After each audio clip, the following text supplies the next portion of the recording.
got a lot of work to do there. If neither the angels nor shaitan can see your heart and your thoughts, then how can some people see the condition of your thought? Well, there's what's called kashf, which is not, that's something that Allah subhanahu wa ta'ala will unveil to somebody, and that's a different thing. Allah can unveil to somebody, and oftentimes a kashf will occur and the person who the kashf is occurring to might not be aware that, but the other person will know that they're speaking to their heart. And so Allah has done that for you to learn something or benefit from it. So that's something, that's from Allah. Uthman Danfodio could smell sins, because every sin has a particular scent. That's why angels hate stench, right? And we know that the body, when it corrupts, it stinks.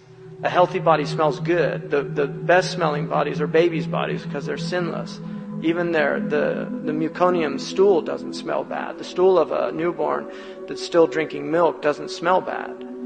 There's nothing to do that. No food, no. So sins have a stench, and the angels can smell them.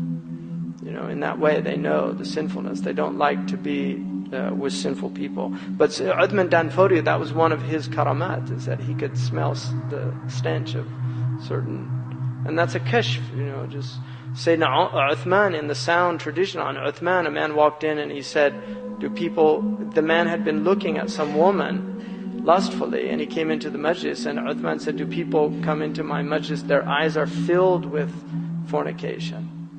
And the man said, "Awahyun ba'da Rasulillah, is this revelation after the Prophet?" And he said, "Ittaqu firasat al-mu'min, فَإِنَّهُ يَنظُرُ بِنُورِ اللَّهِ." Guard yourself against the intuition of a believer, because they can look with the sight of God. In other words, God can illuminate something, and that's different. That's a kashf, and that does happen. In the light of what you said about the eye, corruption of the heart, if one has a history of glancing at what he should not, what can he do to restore the heart and the inner eye?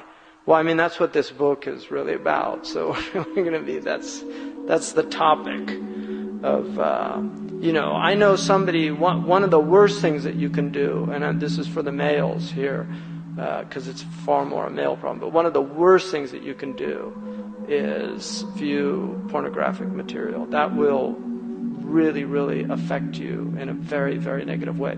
And I met somebody who had become Muslim, and he had looked at a lot of material, and he was having a problem in his prayer because he would close his eyes and he just said all these images would just pop up. And that's one of the things about the prayer, is that often, if you do if you've done something sinful or something and you do the prayer, that it will come, because that's a sign to you that your heart's, you need to work on your heart. So polishing the heart is dhikr. One of the things that our ulama say is that Ibn al-Banna mentions this, Saraqosti, that to treat the diseases of the heart is easier than treating the diseases of the body.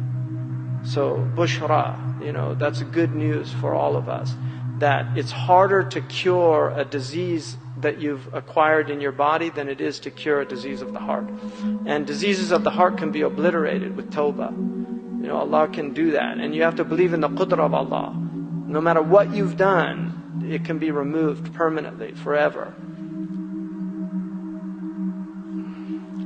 You mentioned no one. Okay, so I think that's it. Is there any other?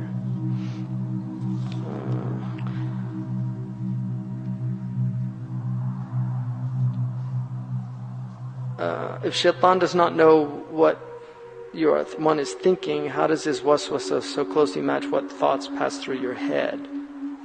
Well, waswasa is, there's different khawatir, and this is a science of distinguishing the thoughts.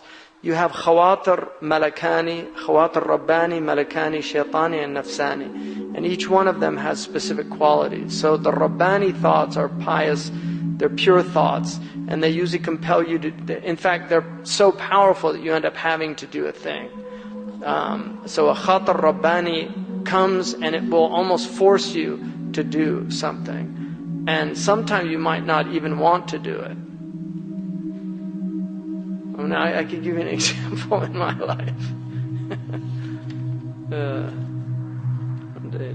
But it's always good to do it, because the khatar rabbani is always good. But it might be hard on the nafs. And then you have the malakani, which is an angelic thought, which is also pure, and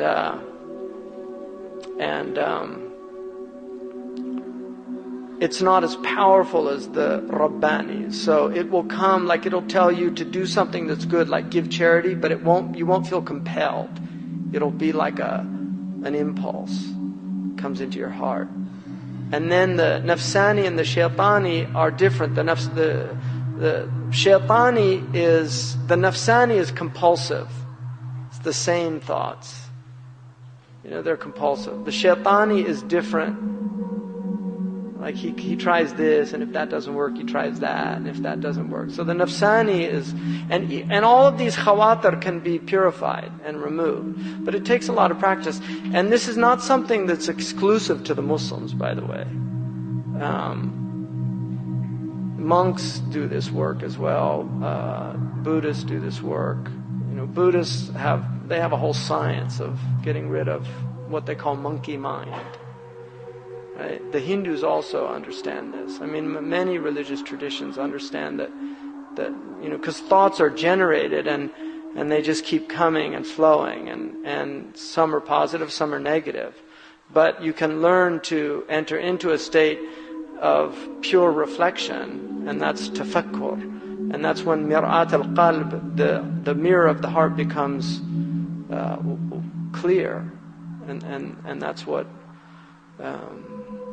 so the inner eye it can see, because you've been polishing, like the cataract removal of the eye. That's what needs to be done with the inner eye, or it's got too much pressure. You know what they use for intraocular pressure in ophthalmology? Ahmed shunt. That's what it's called in Western medicine. Is there any ophthalmologists here? Do any of the doctors, do you know about Ahmed shunt? You ask any ophthalmologist in the West, to relieve the pressure of the intraocular pressure, the shunt that they use is called Ahmed's shunt. It was invented by a doctor named Ahmed. They didn't name it after the Prophet, but Allah did.